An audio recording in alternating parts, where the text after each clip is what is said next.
लगे रहना। मुख्यमंत्री जी की वो इस तरह से बच्चों के साथ एक साथ जुड़कर के बच्चों के उत्साह में बहुत ही ज्यादा और निश्चित तौर पर यहाँ लगाओ आगे चल के बच्चों के उज्जवल भविष्य के लिए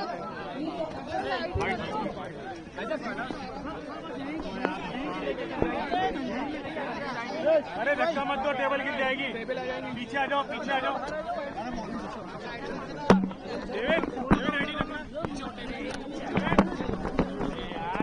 छोड़ो छोड़ो।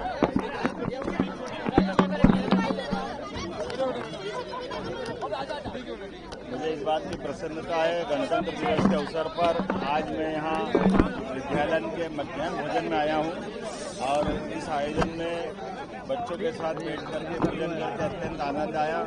मेरी अपनी ओर से गवर्नमेंट एक्सीलेंस स्कूल विनय मंदिर हायर सेकेंडरी स्कूल के सभी स्टाफ, हमारे यहाँ के माननीय विधायक, सांसद, सभी बच्चों को बधाई। बहुत धन्यवाद।